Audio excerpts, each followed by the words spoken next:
Hello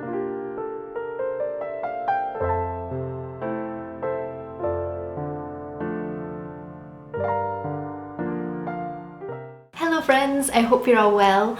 If you're new here, thanks so much for clicking, and if you're a repeat watcher, I can't thank you enough. As you can see from the title of the video, today is the first in a series that I've been so looking forward to about different neighbourhood guides of Edinburgh's various little neighbourhoods, but also sort of villages. Because if you're familiar with Edinburgh, you'll know that places like Stockbridge, Morningside, even sort of Newtown, they all feel like their own individual villages with their own characteristics, vibe, they all feel really different in my opinion. So yeah, it's been something that I've been wanting to do for a really long time, and I finally sat down, and yesterday I went out and filmed the other part of this video that you'll see soon. And you might be a little bit surprised why I've picked Fountainbridge to be the first in this series, and I just thought I'd explain it because it would make sense to start with Old Town, where it's really historic and that's where Edinburgh started from, Newtown, where it branched out to, even Leith, which is a really big area, or Stockbridge, which is it sort of defines what an Edinburgh village feels like to me anyway.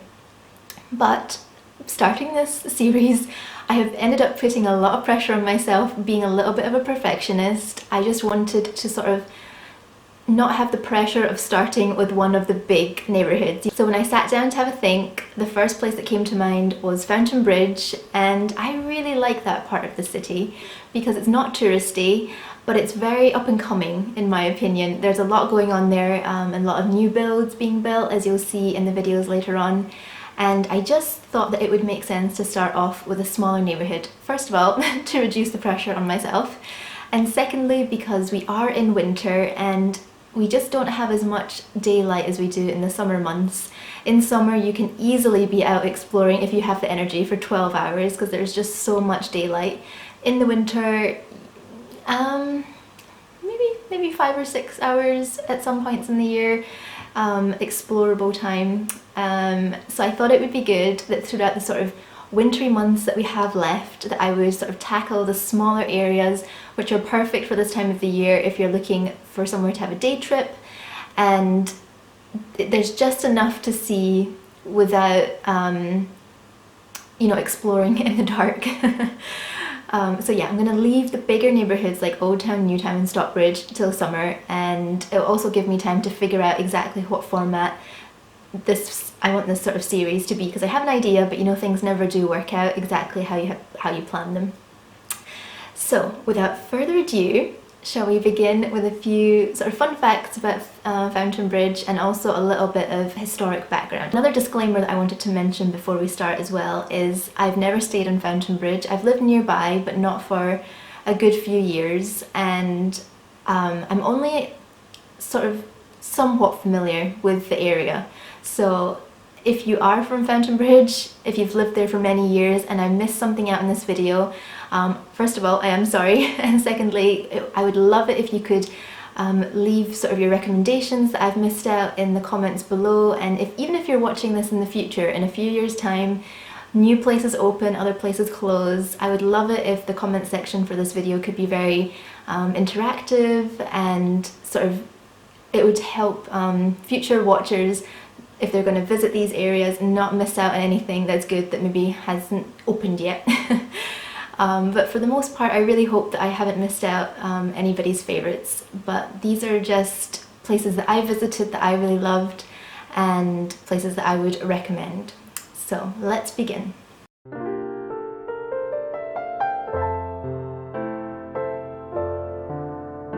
Fountainbridge has been through various seasons, originating as a new suburb on the sprawling Dowry estate after 1696, and for a time the area consisted of rural landscape with a scattering of large country houses.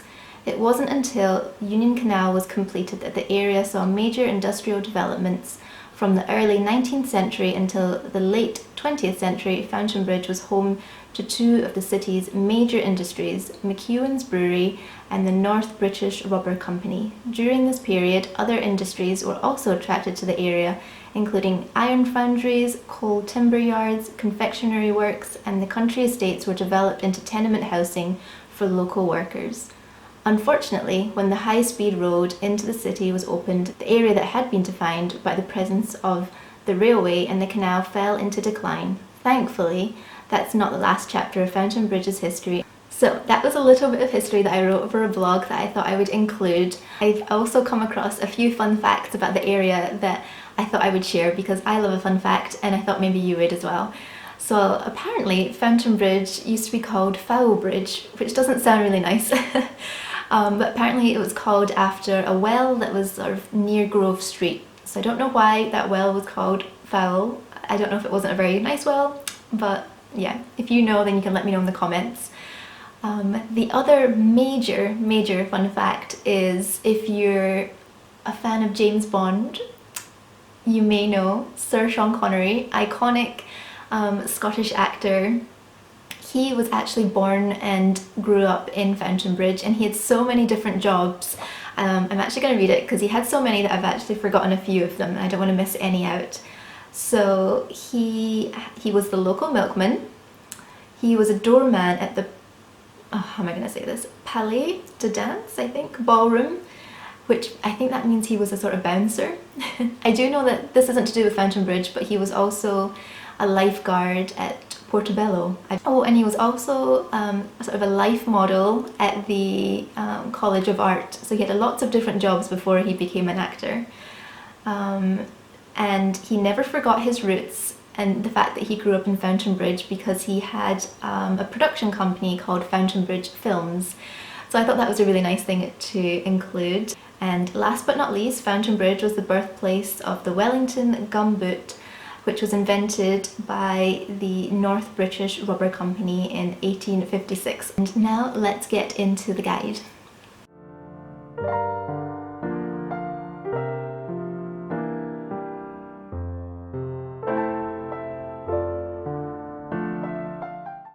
Now there are several different ways to reach Fountainbridge depending which part of the city you're coming from.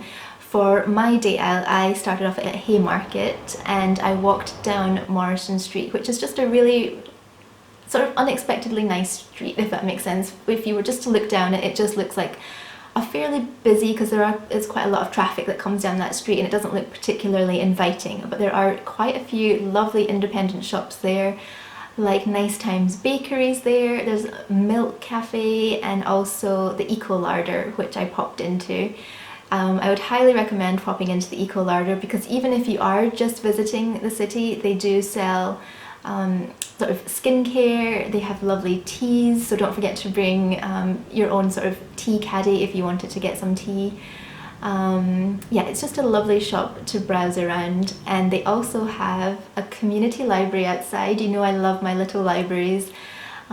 So yeah, if you have a book with you that you'd like to swap, or if you'd just like to take a book. So from Morrison Street, look out for a little street on the right called Gardener's Crescent, and that will lead you into a really interesting development and a mishmash of different architectures, because on the left you'll see a crescent-shaped street of Georgian buildings, very elegant, very beautiful, and in the middle there's a garden, which is all normal, but then on the right it's a completely different architecture style. It's a little development of colony houses, and if you don't know what a colony house is, they were designed when there was overcrowding in Old Town. The idea was that they wanted everyone to have their own front door, to have their own garden.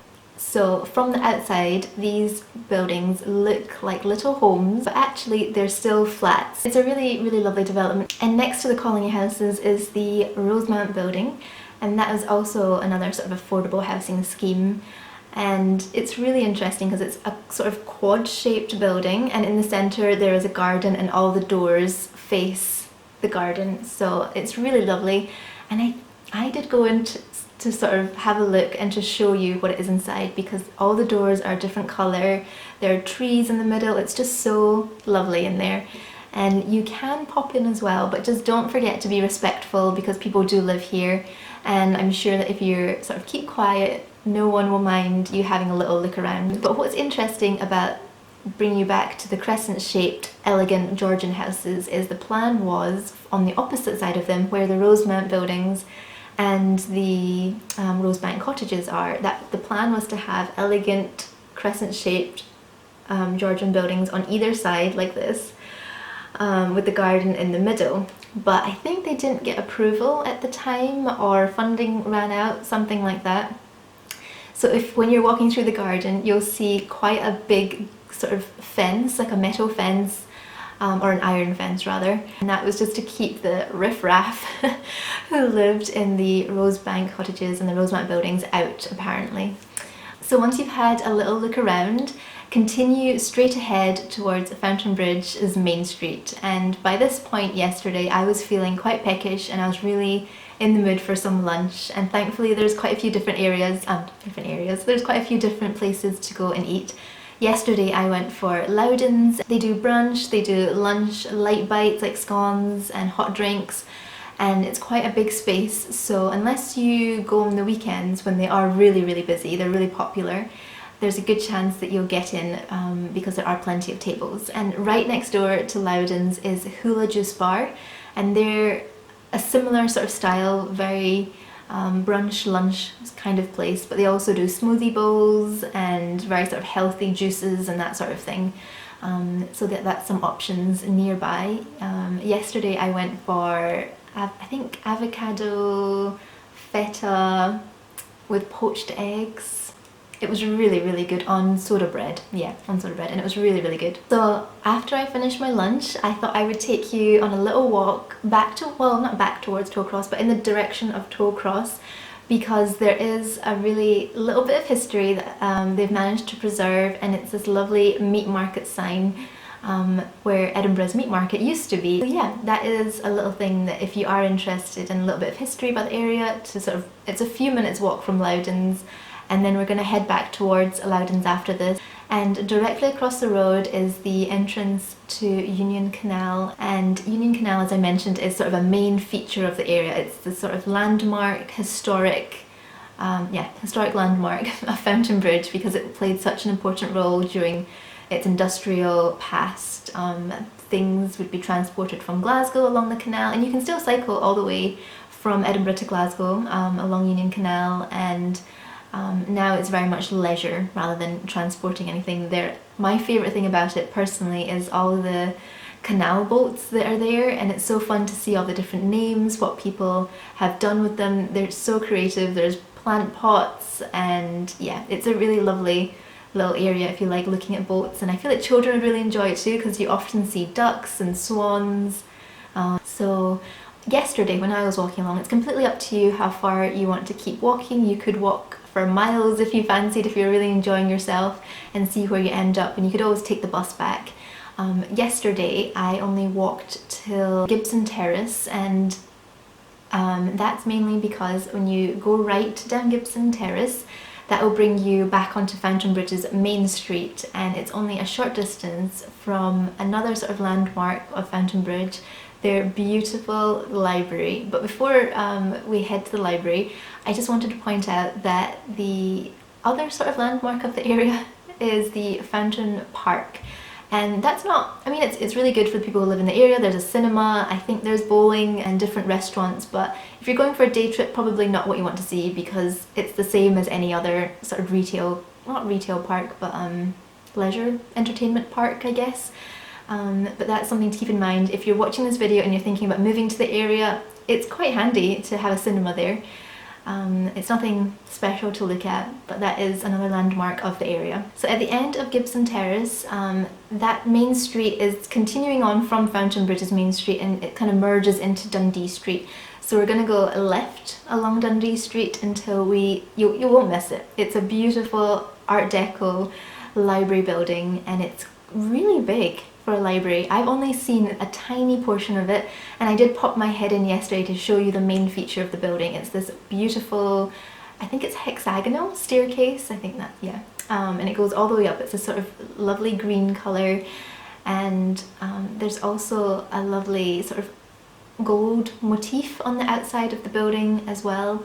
And yeah, so if you do enjoy architecture, it's a really beautiful building. If you're local, even if you're not local, I'm sure you could go in to have a look. Definitely the staircase is really easy because it's just right in the front door and all you have to do is look up. You don't actually have to go into the main library space to see it. So from here I'm gonna head back towards where we came from, back towards Fountainbridge's Main Street, past Fountain Park and everything, and our next main stop is going to be the Edinburgh Printmakers. And this is really quite relatively recent, and it's been converted from one of Fountainbridge's old industrial buildings. I can't remember which, I don't know if it was the rubber company or the brewery. I have a feeling it's the rubber company, but I will put it on the screen here what it used to be in case you're interested.